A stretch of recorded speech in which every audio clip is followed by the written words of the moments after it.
Pewartaan dari kitab pertama Samuel. Pada hari itu, Samuel telah tidur di dalam bait suci Tuhan, tempat tabut Allah. Lalu Tuhan memanggil, "Samuel, Samuel." Samuel menjawab, "Ya Bapa." Lalu berlarilah ia kepada Eli dan berkata, "Ya Bapa, bukankah Bapa memanggil aku?" Tetapi Eli berkata, "Aku tidak memanggil, tidurlah kembali." Samuel pergi dan tidur lagi. Dan Tuhan memanggil Samuel sekali lagi. Samuel pun bangun lalu pergi mendapatkan Eli serta berkata, "Ya Bapa, bukankah Bapa memanggil aku?" Tetapi Eli berkata, "Aku tidak memanggil. Anakku, tidurlah kembali." Waktu itu Samuel belum mengenal Tuhan. Firman Tuhan belum pernah dinyatakan kepadanya. Dan Tuhan memanggil Samuel sekali lagi untuk ketiga kalinya. Samuel pun bangun lalu pergi mendapatkan Eli serta berkata, "Ya Bapa, bukankah Bapa memanggil aku?" Lalu mengertilah Eli bahwa Tuhanlah yang memanggil anak itu. Sebab itu berkatalah Eli kepada Samuel, "Pergilah tidur, dan apabila engkau dipanggil lagi, katakanlah, 'Bersabdalah ya Tuhan, hamba-Mu mendengarkan.'" Maka pergilah Samuel dan tidurlah ia di tempat tidurnya. Lalu datanglah Tuhan berdiri di sana dan memanggil seperti yang sudah-sudah, "Samuel, Samuel." Dan Samuel menjawab, "Bersabdalah ya Tuhan, hamba-Mu mendengarkan." Samuel makin bertambah besar dan Tuhan menyertai dia. Tidak ada satu pun dari firman Tuhan itu yang dibiarkannya gugur. Sabda Tuhan. Syukur kepada Allah. Ya Tuhan, aku datang melakukan kehendak-Mu. Ya Tuhan, aku datang melakukan kehendak-Mu. Aku sangat menanti-nantikan Tuhan. Lalu ia menjengukku dan mendengar teriakku minta tolong. Ia memberikan nyanyian baru dalam mulutku untuk memuji Allah kita. Ya Tuhan, aku datang melakukan kehendak-Mu. Korban dan persembahan tidak Kau inginkan, tetapi Engkau telah membuka telingaku. Korban bakar dan korban sili tidak Engkau tuntut. Lalu aku berkata, "Lihatlah Tuhan, aku datang." Ya Tuhan, aku datang melakukan kehendak-Mu. Dalam gulungan kitab ada tertulis tentang aku. Aku senang melakukan kehendak-Mu ya Allahku. Taurat-Mu ada di dalam dadaku. Ya Tuhan, aku datang melakukan kehendak-Mu. Aku mengabarkan keadilan di tengah jemaat yang besar. Bibirku tidak kutahan terkatup. Engkau tahu itu ya Tuhan. Ya Tuhan, aku datang melakukan kehendak-Mu. Pewartaan dari surat pertama Rasul Paulus kepada jemaat di Korintus. Saudara-saudara, tubuh bukanlah untuk pencabulan, melainkan untuk Tuhan. Dan Tuhan untuk tubuh Allah yang membangkitkan Tuhan Yesus. Akan membangkitkan juga kita oleh kuasa-Nya. Tidak tahukah kamu bahwa tubuhmu adalah anggota Kristus? Siapa yang mengikat dirinya pada Tuhan, menjadi satu roh dengan Dia. Jauhkanlah dirimu dari pencabulan. Setiap dosa lain yang dilakukan manusia terjadi di luar dirinya, tetapi orang yang melakukan pencabulan berdosa terhadap dirinya sendiri. Atau tidak tahukah kamu bahwa tubuhmu adalah bait Roh Kudus yang diam di dalam kamu, yaitu Roh Kudus yang kamu peroleh dari Allah, dan bahwa kamu bukan milik kamu sendiri, sebab kamu telah dibeli dan harganya telah dibayar lunas. Karena itu, muliakanlah Allah dengan tubuhmu. Sabda Tuhan. Syukur kepada Allah.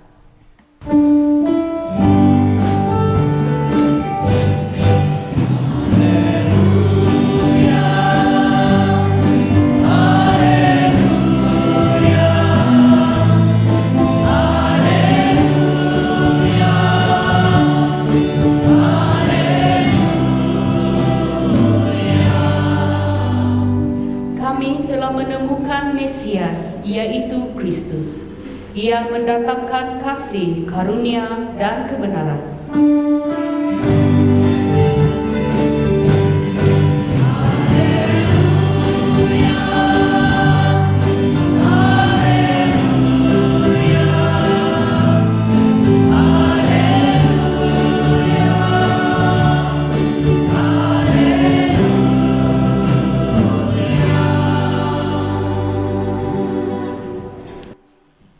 Bersamamu dan bersama rohmu. Inilah Injil suci menurut Yohanes. Dimuliakanlah Tuhan. Sekali peristiwa, Yohanes berdiri bersama dengan 2 orang muridnya di tempat ia membaptis orang di sungai Yordan. Ketika melihat Yesus lewat, Yohanes berkata, "Lihatlah anak domba Allah." Mendengar apa yang dikatakan Yohanes, kedua murid itu pergi mengikuti Yesus. Tetapi Yesus menoleh ke belakang, melihat bahwa mereka mengikuti Dia. Yesus lalu berkata kepada mereka, "Apakah yang kamu cari?" Kata mereka kepadanya, "Rabi," artinya guru, "di manakah engkau tinggal?" Yesus berkata kepada mereka, "Marilah dan kamu akan melihatnya." Mereka pun datang dan melihat di mana Yesus tinggal, dan hari itu mereka tinggal bersama-sama dengan Dia. Waktu itu kira-kira pukul 4. Salah seorang dari kedua murid yang mendengar perkataan Yohanes lalu mengikut Yesus adalah Andreas, saudara Simon Petrus. Andreas mula-mula menemui Simon saudaranya, dan ia berkata kepadanya, "Kami telah menemukan Mesias," artinya Kristus. Lalu Andreas membawa Simon kepada Yesus.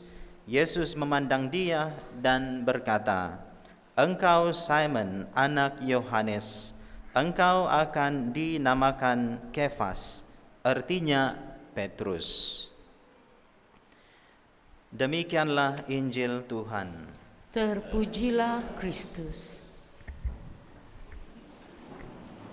Saudara-saudari yang terkasih, kita bersyukur pada Tuhan karena pada hari Minggu biasa yang kedua tahun B ini, sekali lagi kita dipanggil oleh Tuhan untuk merenung dan melihat kembali intipati dan juga asal apakah panggilan kita sebagai orang-orang Kristen, pengikut Kristus yang dibaptis. Saudara-saudari, marilah kita melihat satu persatu tentang pembacaan-pembacaan yang telah kita dengar pada hari ini.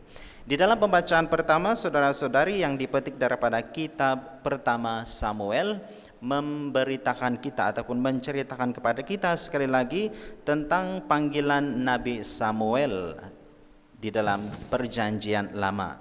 Nabi Samuel ini, saudara-saudari, adalah anak tunggal, dan dia telah dipelihara oleh seorang padri ataupun imam di rumah ibadat ini yang bernama Eli.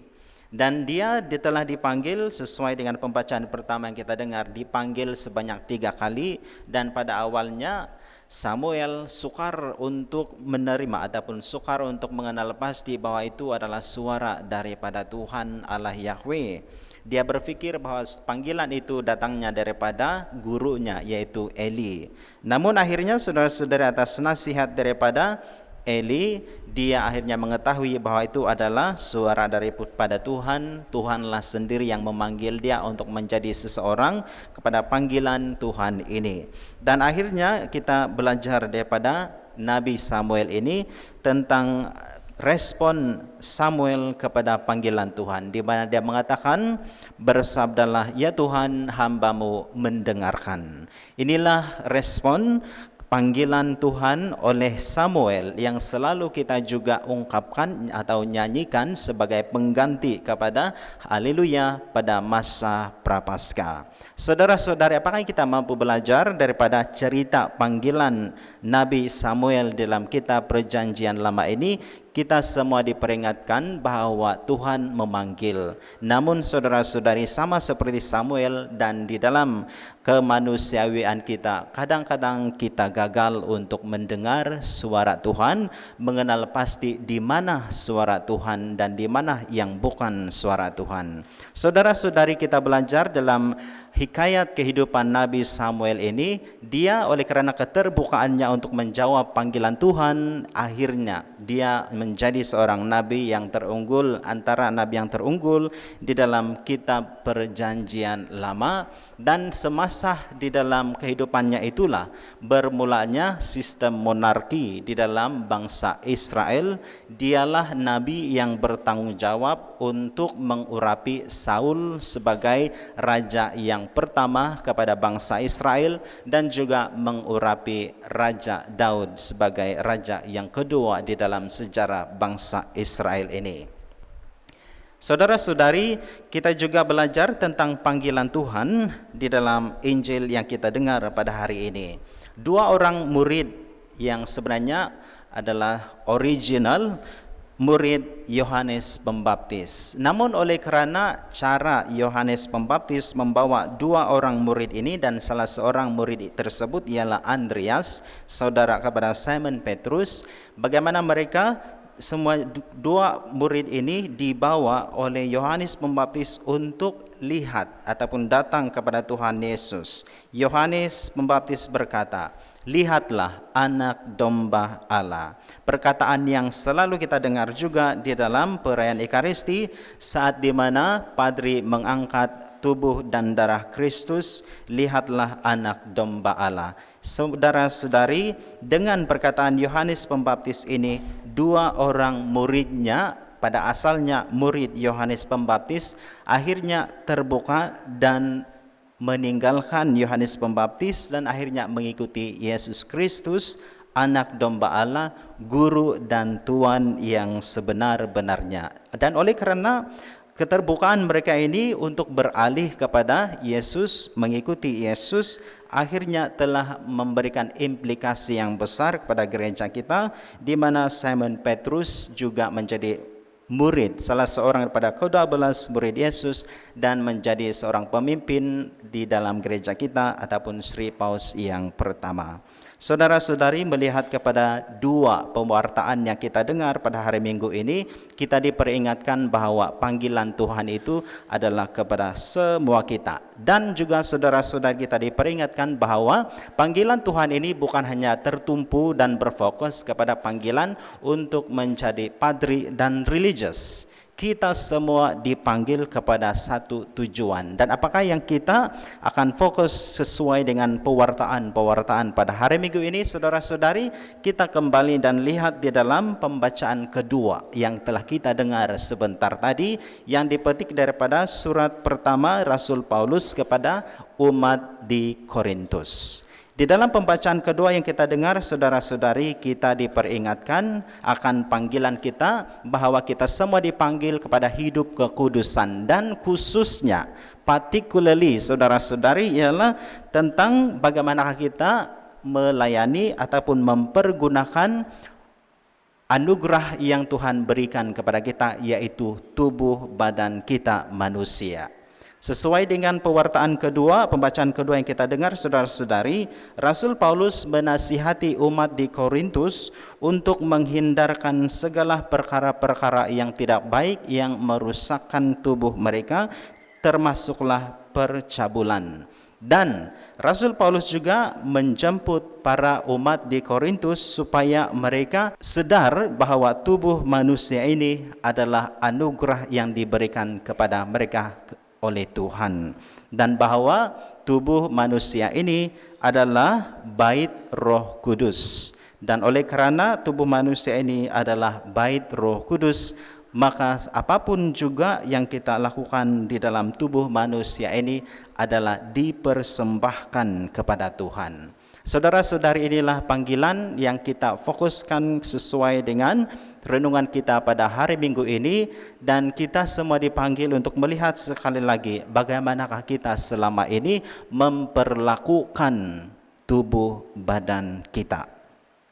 Saudara-saudari, saya di sini ingin memberikan beberapa renungan kita bersama, yaitu bagaimana kita mampu untuk meluhurkan ataupun mengucap terima kasih kepada Tuhan atas anugerah tubuh badan yang Tuhan telah berikan kepada kita. Saudara-saudari, tubuh badan manusia ini adalah anugerah yang terunggul yang Tuhan berikan kepada kita. Walaupun tubuh badan ini adalah fisikal dan material, namun ini adalah juga adalah anugerah yang diberikan kepada Tuhan. Salah satu komponen yang membuatkan kita manusia, yaitu tubuh, jiwa, dan roh. Sebab itu yang pertama, saudara-saudari, kita dipanggil untuk sentiasa menjaga kesejahteraan holistik terhadap tubuh, jiwa, dan roh kita ini. Menjaga kesehatan fisikal dan mental kita, saudara-saudari, sepertinya menghindari perilaku yang merugikan tubuh dan pikiran kita. Pilihlah tindakan yang sentiasa mempromosikan kesehatan, keseimbangan, dan kepentingan kehidupan. Saudara-saudari, dalam arti kata lain juga kita dipanggil untuk sentiasa berpikiran positif, menghindari segala perkara-perkara atau pemikiran yang negatif. Yang seterusnya, saudara-saudari, kita dipanggil untuk sentiasa menghargai orang lain. Sebab orang lain ini yang dibina melalui tubuh, jiwa, dan roh. Setiap kita ada fisikal, ada tubuh badan manusia. Setiap kita diciptakan menurut gambar dan rupa Tuhan.